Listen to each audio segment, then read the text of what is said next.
The day I buried Margaret, my wife of 43 years, there were 2 empty chairs in the front row that spoke louder than any eulogy. My daughter Jennifer and her husband Nathan weren't there.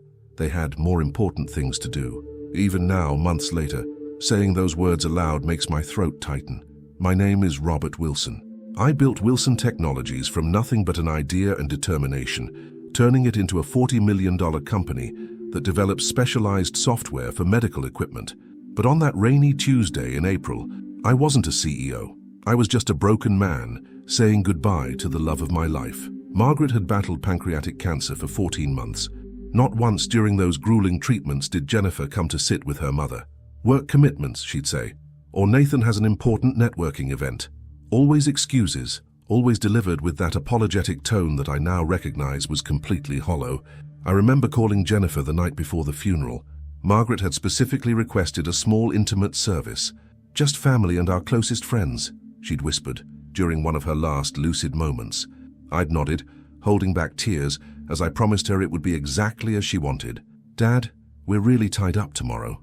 Jennifer's voice had crackled through the phone. I could hear champagne glasses clinking in the background. "Nathan's meeting potential investors for his new startup. It's a once-in-a-lifetime opportunity." "Jennifer," I'd said, my voice unnaturally calm, "this is your mother's funeral." There was a pause, some muffled conversation with Nathan. Then, "I understand that, Dad, but Mom would want us to seize opportunities when they arise. We'll visit her grave next weekend, I promise." I didn't argue. What was there to say?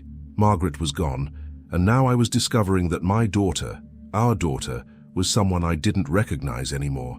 At the funeral, Margaret's sister Catherine kept glancing at those empty seats, her lips pressed into a thin line of disapproval. Our oldest friends, the Hendersons and the Murphys, pretended not to notice, but their awkward avoidance of mentioning Jennifer spoke volumes. My brother James put his hand on my shoulder as we lowered Margaret's casket into the ground. "She would have understood," he whispered, trying to comfort me, but he was wrong. Margaret wouldn't have understood. Neither did I. 3 days after the funeral, while I was still surrounded by casseroles I couldn't bring myself to eat, and sympathy cards I couldn't bear to read, Jennifer and Nathan finally showed up at my door. They were tanned, Jennifer wearing new diamond earrings that caught the light as she leaned in to hug me. "Dad, we're so sorry we missed it," she said, stepping into the house that suddenly felt too empty, too quiet without Margaret's presence. "But we have exciting news. Nathan's startup got initial funding approval." I remember standing in the entryway looking at my daughter, Margaret's spitting image with her auburn hair and delicate features, and feeling something shift inside me. This woman who talked about investment opportunities while standing in a house still heavy with grief, who couldn't spare a single day to say goodbye to her mother. Who was she? Nathan strode in behind her, all confidence and expensive cologne. "Robert, good to see you," he said, shaking my hand firmly, as if we were concluding a business meeting rather than acknowledging the death of my wife, his mother-in-law. "The house looks the same," Jennifer remarked, glancing around with a slightly disappointed expression. "I thought maybe you'd start making changes, moving forward." It had been 3 days since I buried my wife.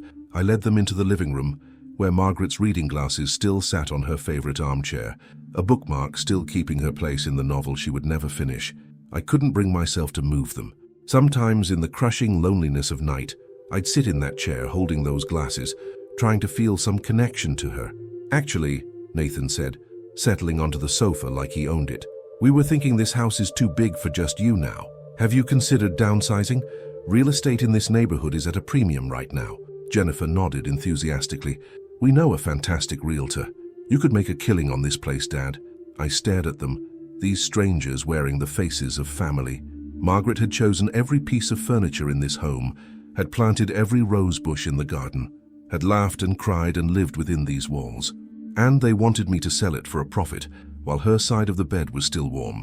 That was the moment I realized something had gone terribly wrong with the daughter we had raised, and I began to wonder what role Nathan Coleman had played in that transformation. What I didn't know then was that this visit wasn't about consolation or even about real estate advice. It was the opening move in a game I hadn't realized we were playing, a game where the stakes would ultimately be much higher than just my house. And those empty chairs at Margaret's funeral? They were just the beginning. Looking back, I should have seen the signs earlier. The way Jennifer's eyes would dart to Nathan before she answered any question about their finances. the way he'd steer conversations toward my company's valuation or my retirement plans. But grief has a way of clouding your judgment, of making you vulnerable in ways you don't recognize until much later. It was about a month after Margaret's funeral when Jennifer and Nathan invited me to dinner at Bellini's, Margaret's favorite restaurant. I hadn't been there since before her diagnosis. The thought of sitting at our usual table without her made my chest ache. But Jennifer had insisted. "Dad, we need to talk about the future," she'd said on the phone. "About Wilson Technologies and, well, succession planning." I'd agreed, partly because I knew Margaret would want me to maintain a relationship with our daughter despite everything, and partly because the silence of the house was becoming unbearable. 43 years of marriage leaves deep grooves in your life, patterns that suddenly have nowhere to go. Bellini's hadn't changed.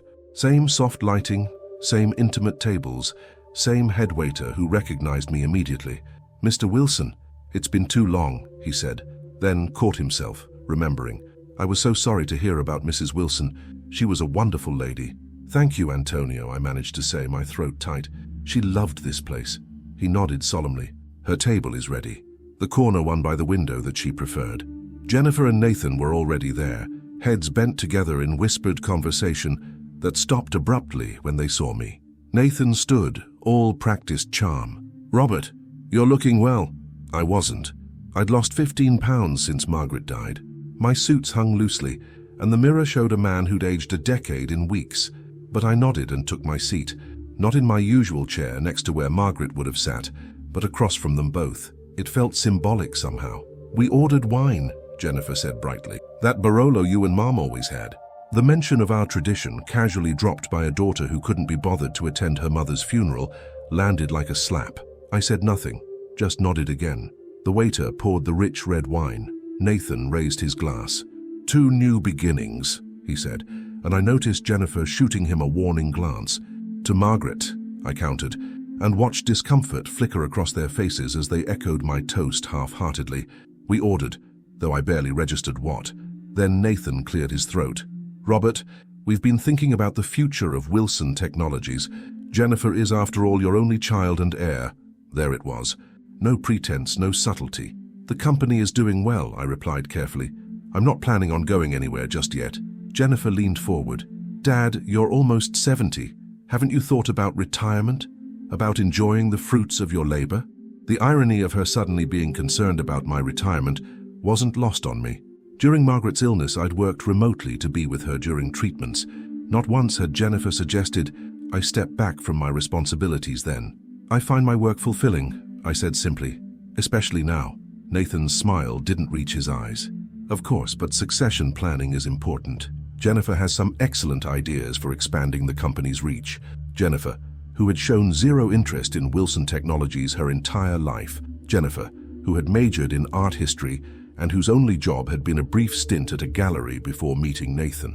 That Jennifer suddenly had excellent ideas for my medical software company. "I'm listening," I said, setting down my fork. What followed was a rehearsed pitch about modernizing the company, diversifying revenue streams, and leveraging synergies with Nathan's various business ventures. Empty buzzwords that told me one thing. They hadn't the faintest idea what my company actually did or why it was successful. "Interesting," I said when they finished. "And what role do you see yourself playing, Jennifer?" She blinked. "Well, as your daughter, I thought perhaps CEO." The audacity nearly made me laugh. "And your qualifications for running a specialized medical technology company would be..." Nathan jumped in smoothly. "Blood is the strongest qualification, Robert. Jennifer understands your vision because it's in her DNA." I took a slow sip of wine, Margaret's favorite. I could almost hear her voice. "Robert, tread carefully here. Remember, she's still our daughter no matter what." "I've actually been thinking about the future of the company," I said at last. "I'm considering offering you 45% of the shares, Jennifer." Their eyes widened simultaneously. Nathan recovered first. "That's generous, Robert. Very generous. But have you considered that a clean break might be better for you? A complete sale would free you from all responsibilities." I raised an eyebrow. "Sell Wilson Technologies. It's my life's work. And you'd be compensated appropriately," Nathan pressed. "The full market value. You could travel, enjoy your retirement." Jennifer nodded eagerly. "We've actually been looking at this amazing property in Napa Valley, a house with its own vineyard. Wouldn't that be perfect for you, Dad? It clicked then. They didn't want shares in the company, they wanted cash, liquid assets they could spend. The property isn't for me, is it? I asked quietly. Jennifer had the grace to look momentarily embarrassed before rallying. Well, we thought we could all enjoy it. A family compound, sort of. You could have your own guest house. A guest house? On property bought with my money, where I could visit my daughter and son-in-law if they deemed me worthy of an invitation. I see, I said, folding my napkin. And what would this vineyard estate cost? Nathan answered immediately. About $30 million, a steal really for what it is. $30 million. Not shares in a company that would require work and understanding to manage. Just cash. I looked at my daughter, Margaret's daughter, and for a moment saw her as a little girl with scraped knees and a gap-toothed smile, the child we'd raised to value hard work and integrity. What had happened to that girl? I'll think about it, I said finally, signaling for the check. As we walked out of Bellini's, I paused at the door, remembering countless dinners with Margaret in that same space. Her laughter, her wisdom, her kindness. Jennifer, I said impulsively, your mother would have wanted you at her funeral. My daughter's face hardened. Mom would have understood priorities, Dad. She always did. But that wasn't true. Margaret had understood sacrifice, love, commitment, not the abandonment of fundamental human decency for financial gain. I watched them drive away in their luxury SUV, feeling a strange mixture of sadness and clarity. This wasn't just about money or shares or vineyards. This was about values, about the legacy Margaret and I had apparently failed to instill. And I was beginning to realize that protecting that legacy might require actions my daughter wouldn't see coming. The invitation to Jennifer's 40th birthday party arrived in a thick cream envelope with gold embossing. Very tasteful, very expensive, like everything about the life she and Nathan had constructed. I turned the heavy cardstock in my hands, remembering the construction paper invitations she used to make for her childhood birthdays, with glitter that would shed all over the kitchen table, while Margaret helped her write the details in careful, wobbling letters. Margaret would have wanted me to go. That thought guided many of my decisions in those dark months after her passing. What would Margaret want? She had always been our family's moral compass, our heart. Now I had to find my own way. I RSVP'd yes, though the thought of an evening of small talk and pretense exhausted me. In the weeks since our dinner at Bellini's, Jennifer had called several times, each conversation eventually circling back to the Napa opportunity and how the sellers were becoming impatient. Nathan had even stopped by the office once uninvited, with glossy brochures showing aerial views of vineyards and a Spanish-style mansion with a pool shaped like a wine bottle. What they didn't know was that I'd been doing some research of my own. The night of the party arrived warm for early June. I dressed carefully in a suit Margaret had always liked, securing my watch, her last Christmas gift to me, around my wrist. In my jacket pocket, I carried two items, a small, wrapped present for Jennifer and a folded document that felt heavier than its physical weight. The party was being held at the Belvedere, one of the most exclusive venues in the city. As I handed my keys to the valet, I spotted several luxury cars I recognized as belonging to board members from Wilson Technologies. Interesting. Jennifer had never shown any interest in my business colleagues before. Inside, crystal chandeliers illuminated a space transformed by professional decorators into what I can only describe as vineyard chic.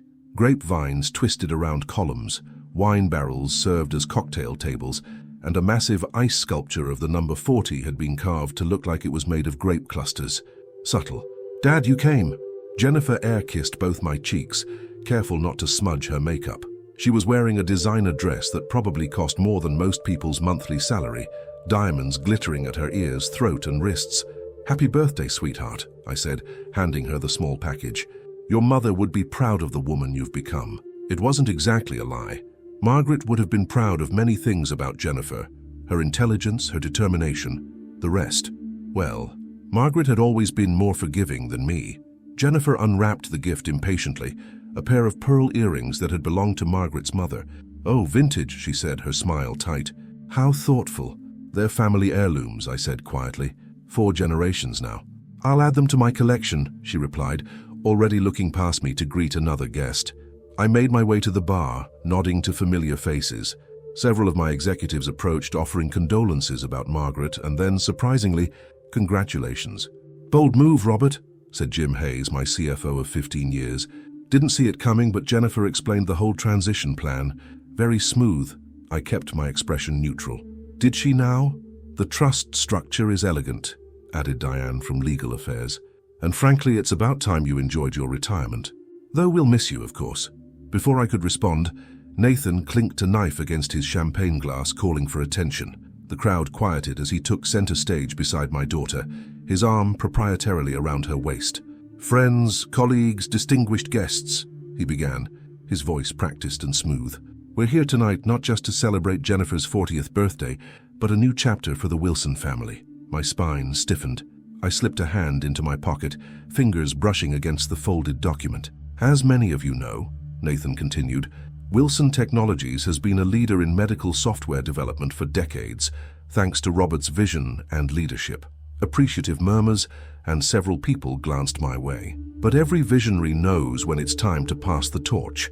And today we're thrilled to announce that Robert has made the incredibly generous decision to provide the funding for Vineyard Vista Enterprises, our new venture in Napa Valley. A smattering of applause broke out. I remained perfectly still. Jennifer stepped forward, glowing with what looked like genuine happiness. "My father has always believed in supporting family dreams. Mom and Dad built their legacy together, and now Dad is helping us build ours. $30 million to launch what we hope will become America's premier boutique wine experience." More enthusiastic applause. I watched as my daughter basked in it, accepting congratulations and well wishes. Several people raised their glasses in my direction, nodding approvingly at my apparent generosity. It was a masterful move. By announcing it publicly, they were creating a situation where refusing would make me look petty and unloving. Either I capitulated and handed over the money, or I publicly contradicted my daughter at her birthday party. They thought they had me cornered. They didn't know I'd stopped playing by their rules. I waited until the toast ended and conversations resumed. Then I walked calmly to where Jennifer and Nathan stood surrounded by admirers. "Jennifer," I said quietly, "I need to speak with you privately." She laughed, a brittle sound. "Dad, whatever it is can wait. We're celebrating." "I'm afraid it can't," I replied, my voice firm but low. "Unless you'd prefer I address the misunderstanding publicly?" Her smile faltered. Nathan stepped closer, protective or controlling. It was hard to tell the difference anymore. "Robert, this really isn't the time. 10 minutes, I said, in the venue office. Now." I turned and walked toward the hallway that led to the administrative offices, not looking back to see if they followed. They would. They had too much at stake not to. The venue manager, who knew me from charity events I'd hosted there with Margaret, discreetly provided access to a small conference room. Minutes later, Jennifer and Nathan burst in, their festive masks replaced by twin expressions of fury. "What the hell, Dad?" Jennifer hissed. "You're embarrassing me in front of everyone." "I'm embarrassing you." I kept my voice level. "You just announced to my business associates and your friends that I'm giving you $30 million. Money I never agreed to give you." Nathan's smile was strained. "Robert, we understood from our discussions that you were supportive of our Napa project. Perhaps we jumped the gun slightly on the announcement, but there was no misunderstanding," I interrupted. "I offered Jennifer shares in Wilson Technologies. You countered by asking for cash. I said I would think about it. That's not an agreement." "Dad," Jennifer's voice took on the wheedling tone she'd used as a teenager when asking for something extravagant. "We thought you'd be pleased. It was going to be a surprise. The vineyard would be named after you and Mom. Margaret's legacy. Isn't that beautiful?" The invocation of Margaret's name from the daughter who couldn't be bothered to attend her funeral was the final straw. "Don't," I said, my voice suddenly steel. "Don't you dare use your mother to manipulate me." I withdrew the document from my pocket and unfolded it carefully on the conference table. "What's that?" Nathan asked, suddenly wary. "The title search for your Vineyard Vista property," I replied. "Interesting reading. The property isn't even officially listed for sale. The current owners turned down an offer of $18 million last year, nowhere near the 30 you claim to need." Jennifer paled. Nathan's jaw tightened. "Due diligence," I continued. "Something I've always practiced in business. Something your mother practiced in life. She would be heartbroken to see what you've become." "Dad," Jennifer began, but I held up my hand. "I'm not finished. You have two choices now. Either you go back to that party and publicly correct your announcement, explaining that you spoke prematurely, or I will." Nathan's face darkened. "You wouldn't humiliate your own daughter on her birthday." I looked at him steadily.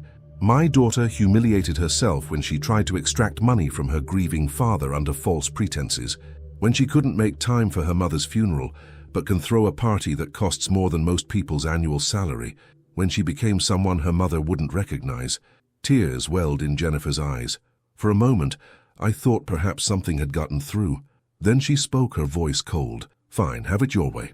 I'll tell everyone there's been a change of plans, but don't think this is over." It wasn't a threat so much as a promise. As they stormed out, I remained in the conference room, suddenly exhausted. I looked down at my watch. Margaret's last gift. What would you do now, my love, I thought, but I already knew the answer. Margaret would find a way to salvage what was good, to heal what was broken. I wasn't sure I had her capacity for forgiveness, her endless reserves of love, but for her sake, I had to try. I just didn't realize then how much worse things would get before there was any hope of healing.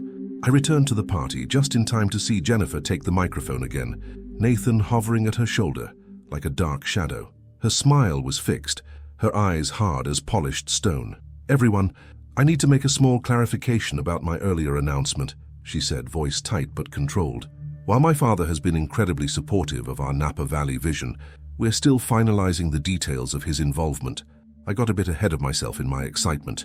A ripple of confused murmurs spread through the crowd. Jennifer's eyes found mine across the room, a flash of something dangerous in them. "In fact," she continued, "why don't we ask Dad to say a few words? After all, today is about family legacy." It was a challenge, an ambush really, forcing me to either play along with their charade or publicly contradict her again. Classic boardroom tactics, turning the spotlight on an unprepared opponent. But I hadn't built Wilson Technologies by being easily cornered. I made my way to the front of the room, accepting the microphone with a nod. The faces watching me were curious, expectant. Many were people who had known Margaret and me for decades, who had watched Jennifer grow up, who had sent flowers after Margaret's passing. "Thank you for coming to celebrate Jennifer's birthday," I began, my voice steadier than I felt. "Milestone birthdays are a time for reflection, for appreciating the journey that brought us here." I paused, looking directly at my daughter. "Margaret, my late wife, Jennifer's mother, always said that a person's legacy isn't measured in dollars or acquisitions, but in the lives they touch and the values they uphold. She believed that integrity was non-negotiable, that family meant showing up for each other in the hardest moments, not just the celebrations." The room had grown very quiet. Jennifer's smile had vanished entirely. "I'm not ready to retire," I continued simply. "Wilson Technologies remains under my direction for the foreseeable future, but I am always ready to support my daughter in building something meaningful of her own through honest work and genuine effort." I handed the microphone back to Jennifer and started to step away when Nathan moved forward, his hand closing around my arm. "That's not what we discussed, Robert," he said, voice low but furious. I removed his hand from my arm. "We discussed nothing, Nathan. You demanded, I declined. That's not a discussion. What happened next occurred so quickly that many guests later said they weren't sure exactly what they'd seen." Jennifer, face contorted with a rage I'd never witnessed in her before, lunged forward. The crack of her palm against my cheek echoed in the sudden silence. "You selfish old man," she hissed, loud enough for the closest guests to hear. "After everything we've done for you, everything they'd done for me, the absurdity of it might have made me laugh if the situation weren't so tragic. What exactly had they done besides miss my wife's funeral and try to extract millions from me under false pretenses?" The room froze in collective shock.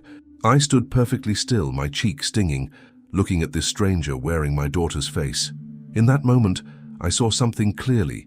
This wasn't just about money. This was about a fundamental disconnection from reality, from consequences, from basic human decency. Diane from Legal Affairs was the first to move, stepping forward to put her arm around my shoulders. "I think that's enough excitement for one evening, Robert. Let me drive you home."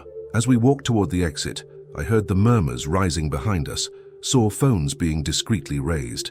By morning, I knew the incident would be circulating among our social and business circles. The Wilson family drama would be prime gossip fodder. Margaret would have been mortified. The thought of her distress cut deeper than Jennifer's slap ever could. In Diane's car, I sat in silence for several minutes, watching the city lights blur past the window. "Do you want to talk about what happened back there?" she finally asked, her voice gentle. "Not particularly," I replied. Then, after a pause, "Did you know about their announcement beforehand? about my supposed investment in their vineyard. Diane hesitated. Jennifer has been discussing the transition with several board members for weeks. The story was that you were liquidating a significant portion of your holdings to fund their new venture as a kind of early inheritance. She said you were. She paused, clearly uncomfortable. I was what? Struggling since Margaret's death, making irrational decisions. That this arrangement would give you purpose while removing the burden of daily operations. The calculated cruelty of it took my breath away. Not content with trying to appropriate my money, they had been systematically undermining my reputation, setting the groundwork to question my competence if I resisted. I see, I said quietly. And how many others on the board has she approached? Most of them, I think. Nathan's been making the rounds too, talking about expansion opportunities and strategic partnerships once they have control. We pulled up outside my house, the home where Margaret and I had lived for 3 decades, where we had raised Jennifer, where I now rattled around alone with memories and regrets. Robert, Diane said as I reached for the door handle, for what it's worth, I never believed them. Margaret was my friend for 20 years. She would never have raised a daughter capable of what I saw tonight. But that was the problem, wasn't it? Somehow, despite all our efforts, despite Margaret's boundless love and guidance, we had. Inside the dark house, I moved through the familiar rooms until I reached Margaret's study. It remained exactly as she'd left it, her notebooks arranged by color, her favorite pen still capped beside the blotter, her reading glasses folded neatly beside a half-finished crossword puzzle. I hadn't been able to change anything. Perhaps I never would. I sank into her chair, running my fingers over the worn leather armrests where her hands had rested countless times. What would she advise now? Margaret had always been the peacemaker, the one who believed in second chances and redemption stories. But as I sat there in the quiet, I realized something important. Margaret had been forgiving, yes, but never at the expense of justice, never at the cost of truth. She believed in accountability as the foundation of true reconciliation. My phone buzzed with incoming messages, board members, friends, colleagues all reaching out after witnessing the scene at the party. I ignored them all and opened my laptop. If Jennifer and Nathan wanted to play hardball, they would soon discover they were facing a far more experienced player. One who had built a tech empire, not through inheritance or manipulation, but through strategic thinking and an unerring ability to recognize threats before they materialized. I began typing an email to my private investigator, a man who had vetted acquisition targets and partnership opportunities for me for decades. His thoroughness was legendary, his discretion absolute.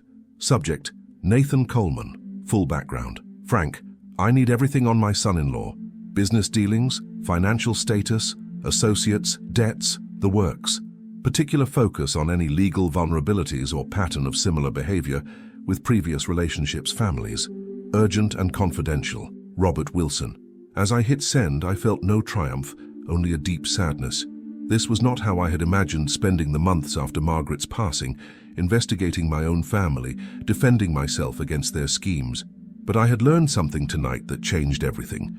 The daughter we raised was gone. In her place was someone willing to publicly humiliate her grieving father for money.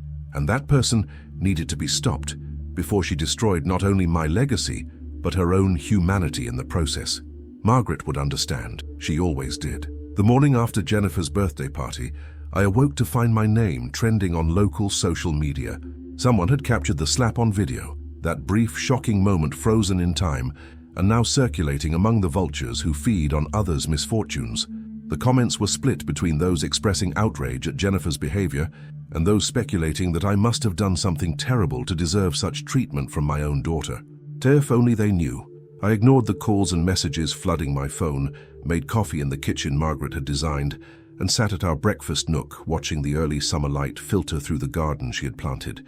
The roses were blooming. She would have been out there already, pruning and deadheading, humming softly to herself as she worked. Instead of dwelling on that absence, a habit that would only lead me down a familiar spiral of grief, I opened my laptop and began reviewing the preliminary information Frank had already sent through. He worked quickly. That's why I kept him on retainer all these years. The initial findings were illuminating. Nathan Coleman's last 3 business ventures had failed spectacularly, leaving investors with nothing while he somehow maintained his luxury lifestyle. His credit score was abysmal. There were tax liens I hadn't known about, and their mortgage was underwater. The facade of success they presented to the world was precisely that, a facade, crumbling at the edges and held together with desperation and deception. Most troubling was a pattern Frank had identified. Nathan had a history of cultivating relationships with wealthy, older individuals, particularly those who were vulnerable in some way, recently widowed, isolated, in declining health. In each case, he had inserted himself as a trusted advisor, eventually securing investments in various ventures that inevitably failed. I wasn't his first mark, just the biggest. I was still processing this information when my doorbell rang. Through the security camera, I saw Jim Hayes, my CFO, shifting uncomfortably on my porch. I let him in. "Robert," he said, declining my offer of coffee, "we need to talk about what happened last night."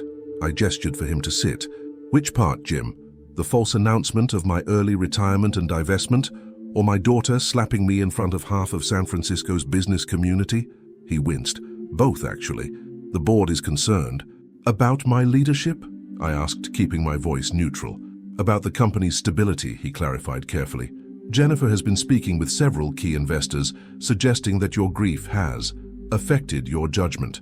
After last night, those conversations have taken on new urgency. So it was worse than I'd thought. Not content with trying to extract money directly, they were attempting to undermine my control of Wilson Technologies itself, a hostile takeover facilitated by my own daughter." "I see," I said, my mind racing through possible countermoves.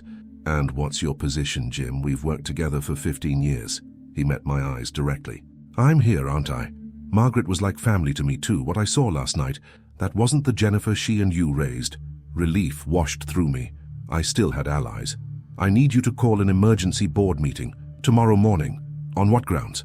"Attempted corporate sabotage," I said grimly, "and bring the general counsel."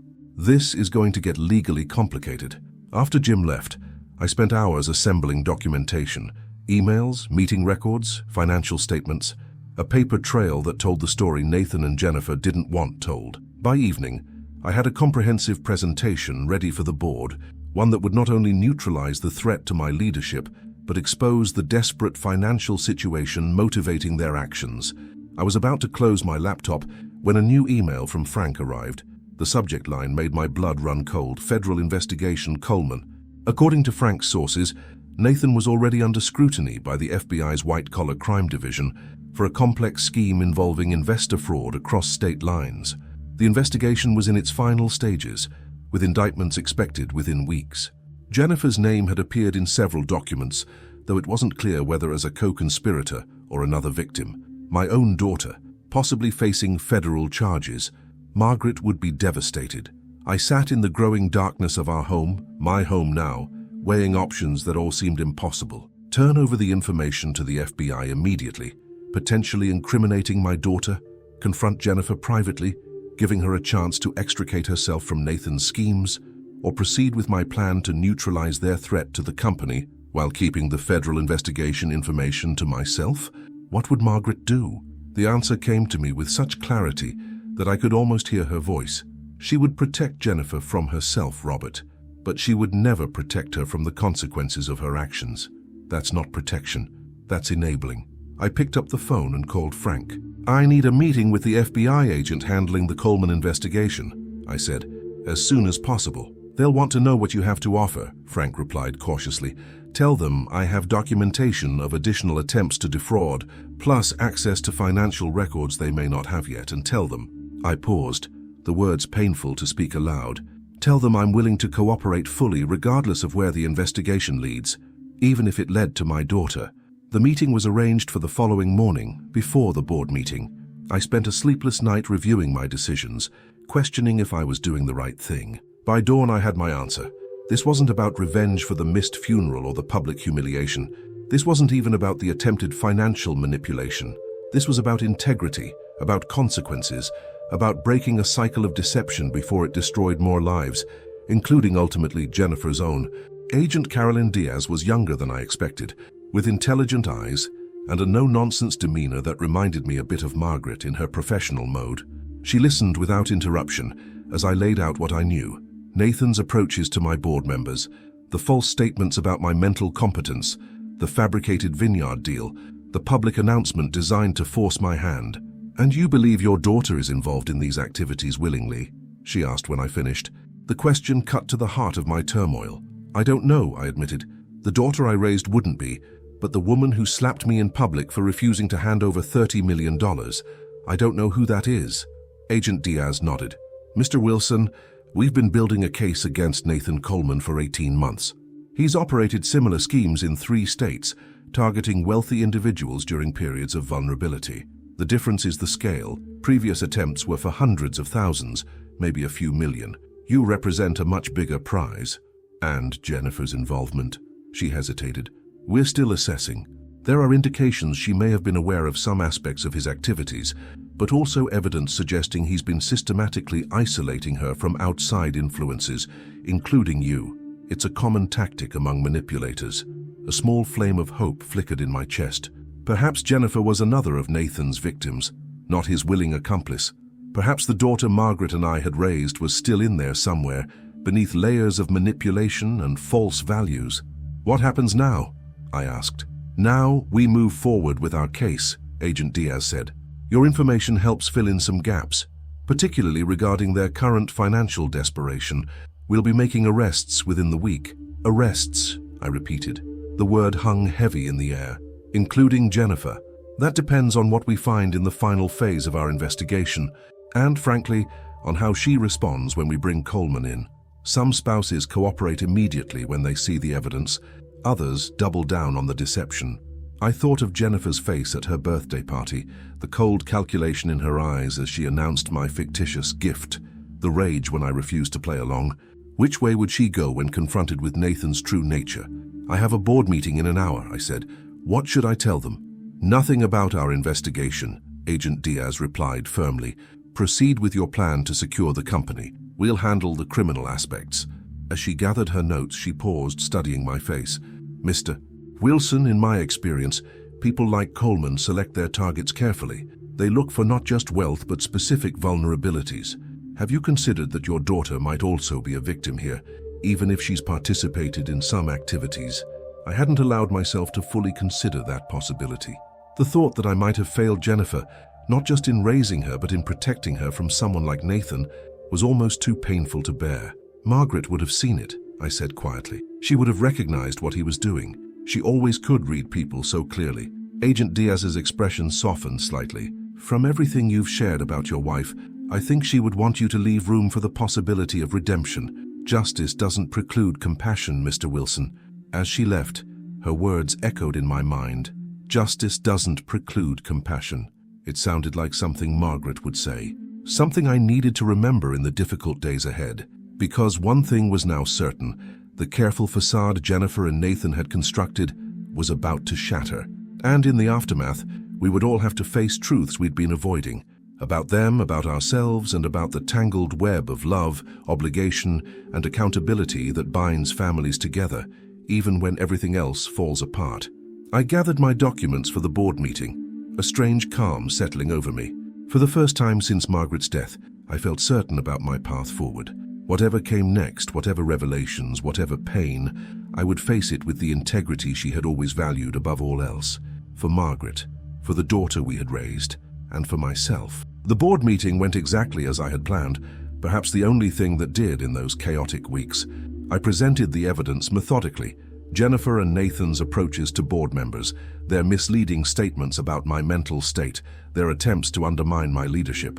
I shared financial statements showing the company's continued growth under my direction, medical clearances confirming my cognitive health, and testimonials from key clients reaffirming their confidence in my leadership. What I didn't share was what I knew about the FBI investigation. As Agent Diaz had advised, that information remained my silent ace.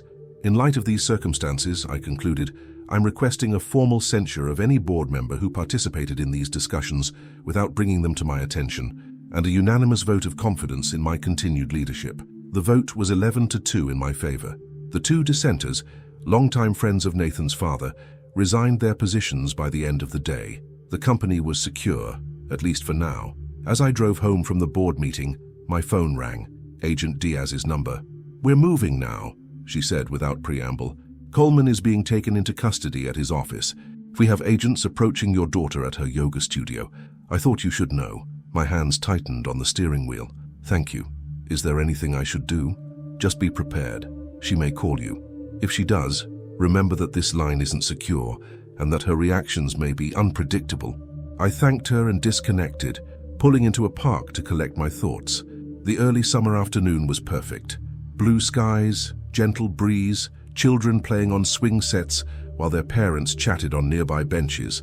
Normal life continuing all around me while my world tilted on its axis. My phone rang again. Jennifer. I took a deep breath and answered. Dad. Her voice was tight, controlled, but with an undercurrent of panic. Something's happening. There are federal agents here. They're asking about Nathan's business dealings. I closed my eyes briefly. Where are you now? Outside my yoga studio. They want me to go with them to answer questions. Dad, what should I do? The vulnerability in her voice transported me back decades, to skinned knees and monsters under the bed, to broken hearts and college rejection letters. My little girl, scared and looking to me for guidance. Cooperate, Jennifer, I said quietly. Answer their questions honestly. If they ask about a lawyer, say yes. A lawyer? Dad, what's going on? Do you know something about this? I chose my next words carefully, aware that this conversation could potentially become evidence.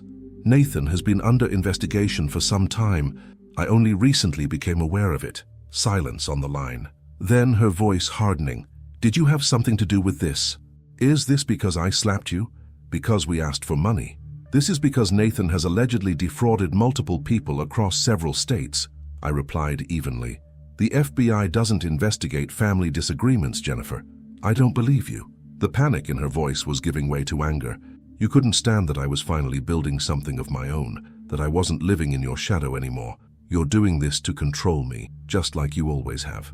The unfairness of the accusations stung, but I recognized it for what it was. Fear lashing out, looking for someone to blame besides the obvious suspect. Jennifer, listen to me. This is serious. Federal charges, interstate fraud. I didn't start this investigation, but I didn't hide information when I became aware of it either. If you've done nothing wrong, you have nothing to fear. But you need to be honest with them and with yourself. I have to go, she said abruptly. They're waiting. Don't call me again. The line went dead. I sat in my car watching those ordinary families enjoying that ordinary afternoon and felt the distance between their reality and mine like a physical ache. What would happen to Jennifer now? Would she continue to stand by Nathan even as the evidence mounted against him? Had I lost her completely? 3 days passed with no word. I learned through Frank that Nathan had been denied bail due to flight risk concerns. The charges were extensive: wire fraud, securities fraud, identity theft, money laundering. The FBI had seized computers, phones, and documents from their home, their offices, even their vacation property in Tahoe. On the 4th day, my doorbell rang shortly after 8 p.m. I wasn't expecting anyone. Through the security camera, I saw Jennifer standing on my porch, alone, her posture defeated in a way I'd never seen before. I opened the door without a word, and she stepped inside, looking around as if seeing the house for the first time or perhaps the last. Her face was drawn, eyes red-rimmed from crying, her usual immaculate appearance disheveled. They've frozen our accounts, she said without preamble. All of them. I can't access anything. The credit cards are cancelled. They changed the locks on our house because it was purchased with funds derived from illegal activities. I might have been sleeping in a hotel, but as of tomorrow I can't even afford that. I led her to the living room, gesturing for her to sit. She perched on the edge of the sofa, Margaret's favorite spot, looking like she might bolt at any moment. What did they tell you about Nathan? I asked. Her laugh was bitter, empty. Everything. More than I ever wanted to know. The other women he targeted before me. The investors he cheated. The lies. So many lies, Dad. About his background, his business experience, even his education. The Nathan Coleman I married doesn't actually exist. The pain in her voice was raw, primal. Whatever else she had done, in this moment she was simply a woman whose life had imploded, whose trust had been violently betrayed. And what about you? I asked gently. What did they ask about your involvement? She looked down at her hands, twisting her wedding ring, a 5-carat diamond I now suspected was probably cubic zirconia. They showed me documents with my signature, loan applications, investment solicitations, things I signed without reading because Nathan said they were routine, nothing to worry about. Jennifer, I know what you're thinking, she interrupted. How could I be so stupid, so blind? The brilliant Robert Wilson's daughter, taken in by a common con man. That's not what I'm thinking at all, I said quietly. Then what? That I knew? That I was his willing partner in all of this? Her voice rose. Is that why you went to the FBI? Because you think I'm just like him? I met her gaze steadily. I went to the FBI because they were already investigating Nathan, and because I believed that the truth, however painful, was better than continuing down the path you were on. Whether you knew what he was doing or not, you were becoming someone your mother and I didn't recognize. Someone who would miss her mother's funeral for a business meeting. Someone who would publicly humiliate her father for refusing to hand over millions of dollars. The words hung between us, heavy with months of unspoken hurt. I loved him, she whispered. I thought he loved me. Everything he suggested seemed reasonable through that lens. The funeral. He convinced me that attending would derail a critical investment opportunity, that Mom would understand because she always supported your business decisions. I thought of all the school plays Margaret had attended when I was too busy, all the anniversary dinners she'd eaten alone because I was closing an important deal. The twisted mirror Nathan had held up to our family history, distorting genuine sacrifices into justifications for cruelty. Your mother never missed a single important moment in your life, I said. Not one. Jennifer's face crumpled. I know, she sobbed. I know that now. I don't know how I forgot it. I don't know how I became this person. I watched my daughter cry, deep, wrenching sobs that seemed to come from the very core of her being. I wanted to comfort her, to tell her everything would be all right, but we were beyond easy consolations. The path forward, if there was one, would require more than platitudes. When her tears finally subsided, I brought her a glass of water and a box of tissues. The same brand Margaret had always kept around the house. Some habits never change, even when everything else does. What happens now? Jennifer asked, her voice raw. Am I going to be arrested too? I don't know, I answered honestly. Agent Diaz indicated that your level of knowledge and participation would determine their approach. What have they told you? She pressed the tissue against her eyes.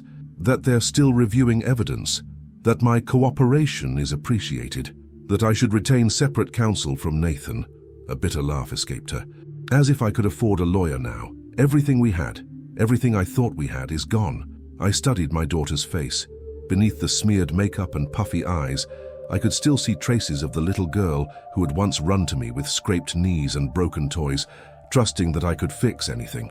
But we were far beyond scraped knees now. I'll help you find a good attorney, I said. One who specializes in these matters. Jennifer's head snapped up. Why would you do that? After everything I've done? After what I said to you, how I treated you? After I missed Mom's funeral? Her voice broke on the last words.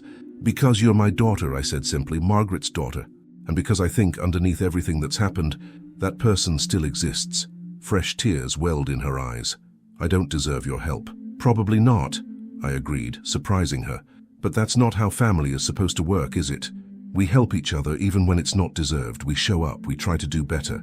She looked around the living room, her gaze lingering on the photographs of our family through the years.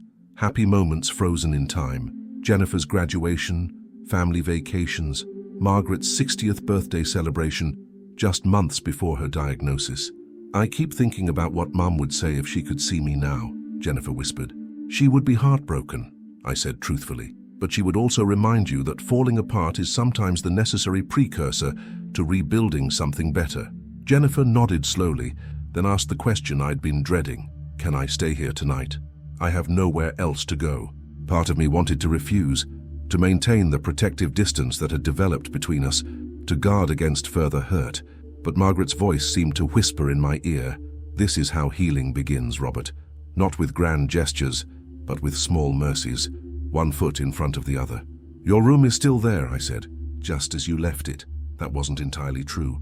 After Jennifer moved out for college, Margaret had gradually transformed her bedroom into a guest room, but with touches that preserved its history.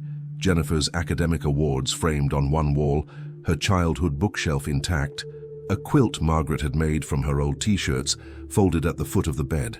Jennifer slept for nearly 14 hours, exhaustion and emotional depletion finally catching up with her. I worked from home the next day, making calls to attorney friends, trying to find someone who could navigate the treacherous legal waters ahead. When she finally emerged, showered and wearing an old Stanford sweatshirt she'd found in the closet, she looked marginally more like herself. I had coffee waiting. along with toast and the blackberry jam Margaret had always made from the berries in our garden. I'd learned to make it myself this past summer, following her recipe exactly. "You made Mum's jam," Jennifer said, recognizing it immediately. "I'm trying to keep some traditions alive," I replied. "It doesn't taste quite the same, but it's close." She spread some on her toast, took a bite, and closed her eyes. "It tastes like home," she said softly. We ate in silence for a while, the weight of all that remained unsaid hanging between us. Finally, Jennifer set down her coffee cup with deliberate care. "I need to tell you something," she said, her voice steady but fragile, "about why I've been so desperate for money lately." I waited, giving her space to continue. "Nathan's been gambling, not just at casinos but on high-risk investments, cryptocurrency schemes, everything. He lost almost everything we had, which wasn't actually much to begin with. We were living on credit and appearances." She took a shaky breath. "But that's not all. He's been borrowing from some very dangerous people, people who don't care about FBI investigations or frozen assets, people who expect to be repaid regardless." My blood ran cold. "Are you saying you're in danger?" She nodded, unable to meet my eyes. "They've been calling, sending messages. They gave us a deadline that passed 3 days ago. Nathan assured me he had it handled, but now Nathan was in federal custody, and Jennifer was alone with his debts. The situation was worse than I'd imagined. "We need to contact Agent Diaz immediately," I said, reaching for my phone. "This changes things."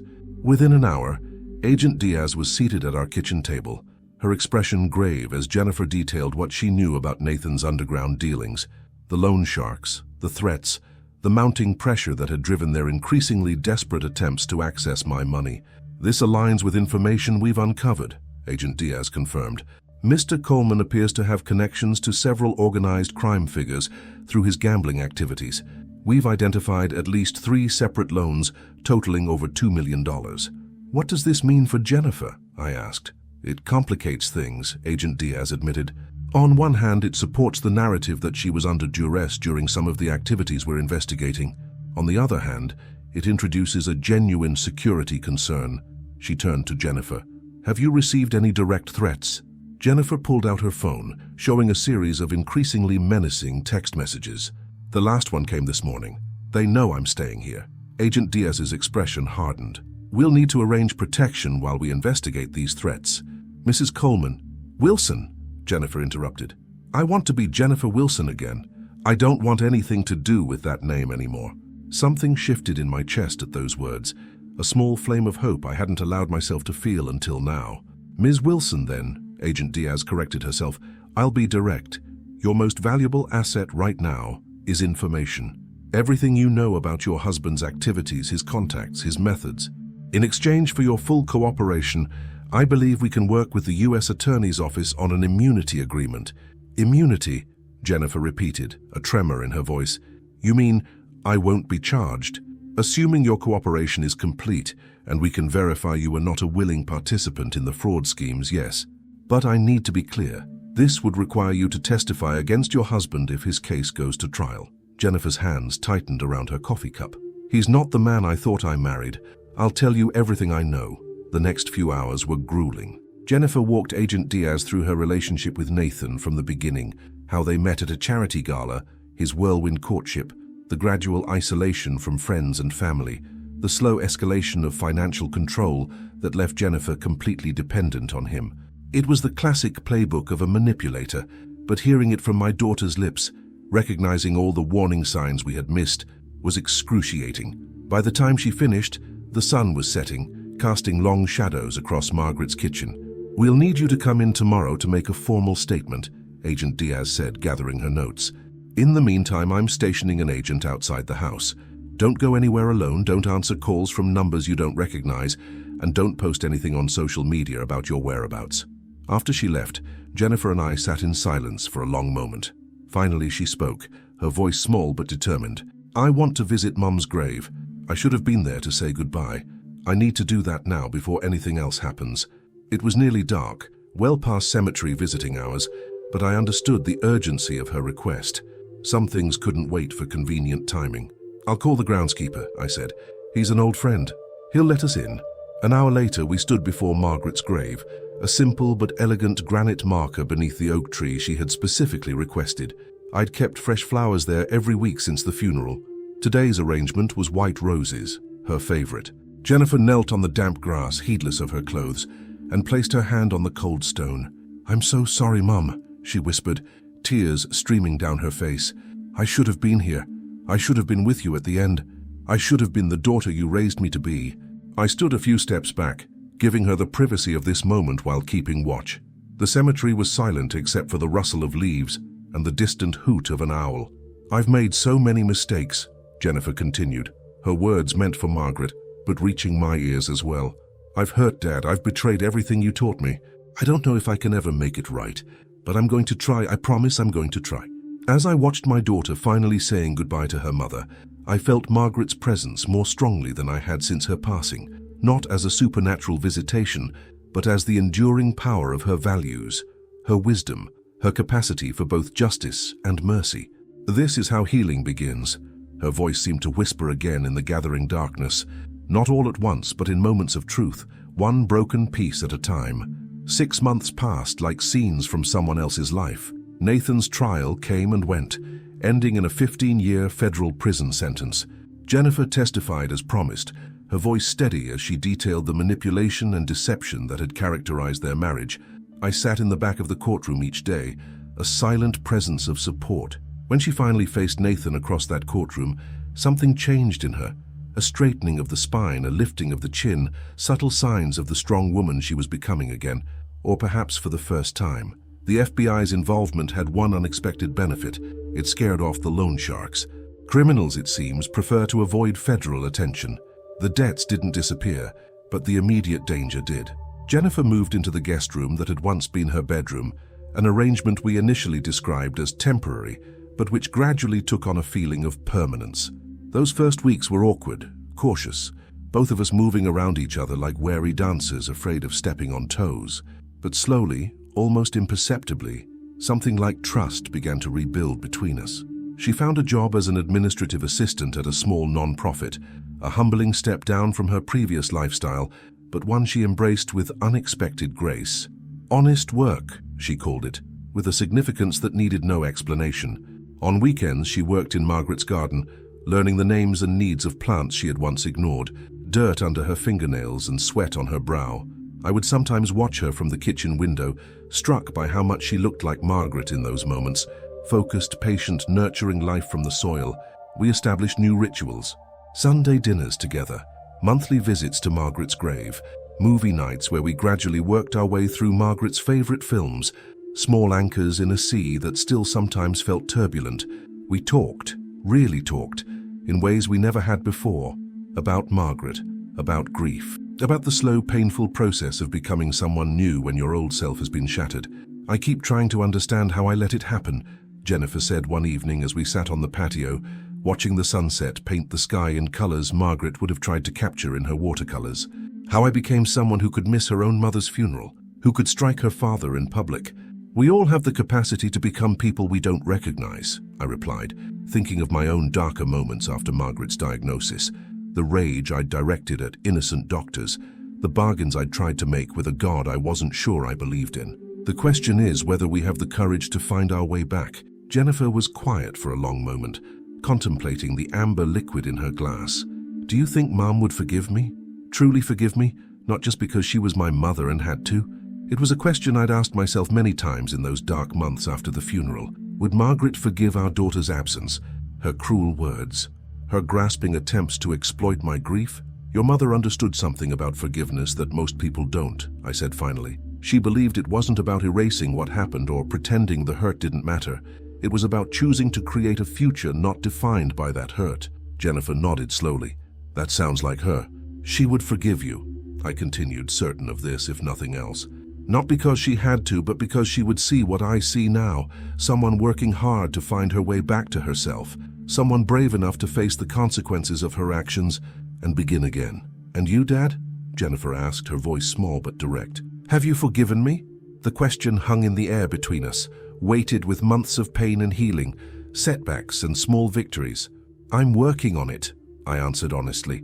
"Every day, just like you're working on forgiving yourself." She reached across the table and squeezed my hand briefly, a gesture so like Margaret's that it took my breath away. "That's fair," she said. "More than fair." The following week, I called Jennifer into my home office.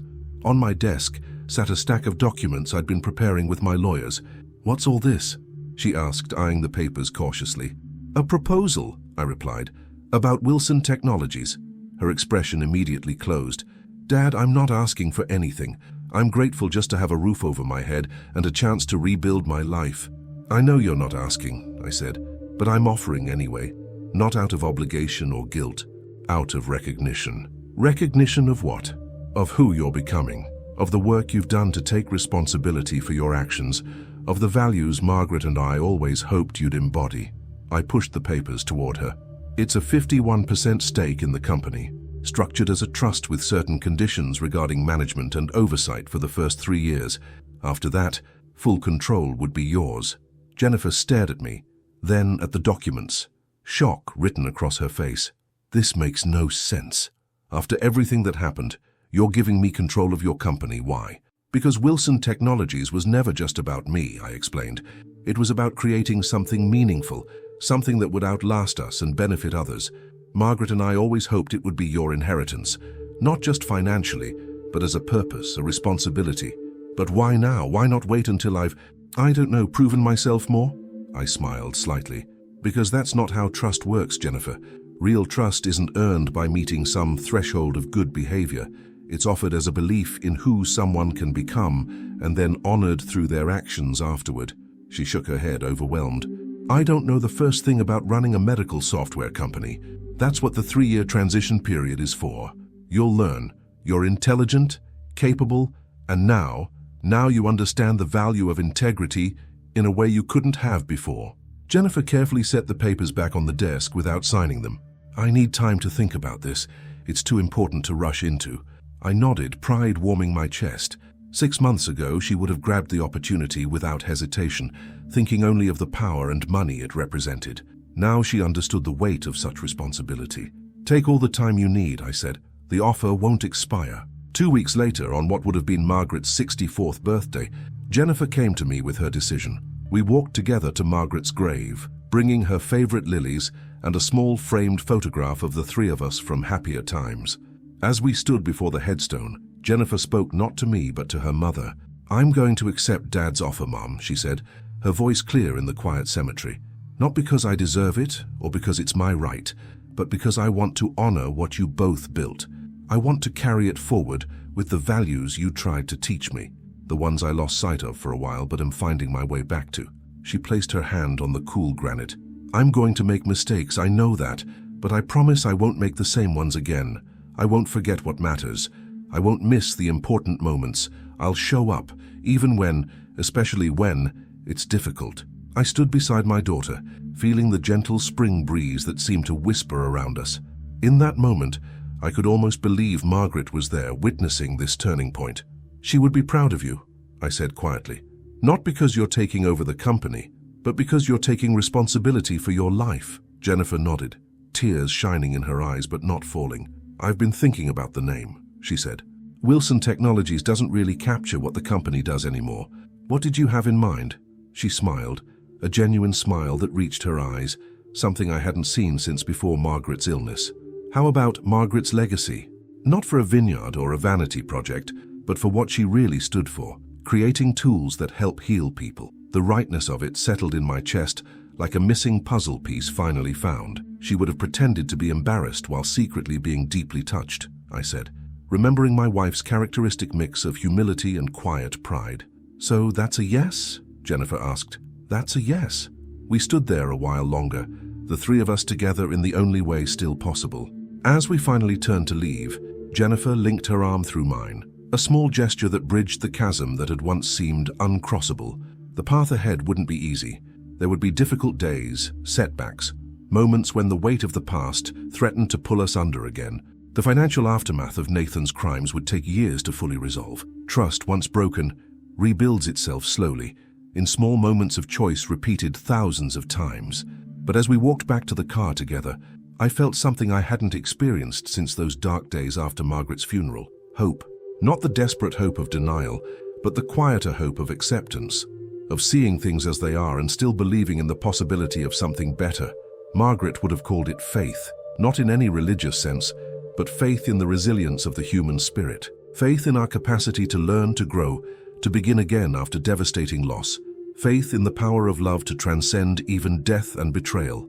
As we drove home in the gathering twilight, I glanced at my daughter, this complex, flawed, trying to be better human being beside me, and found myself grateful. Not for what we had lost, or for the painful journey we had endured, but for the second chance we had both been given, to rebuild, to remember, to become, perhaps for the first time, the people Margaret had always believed we could be.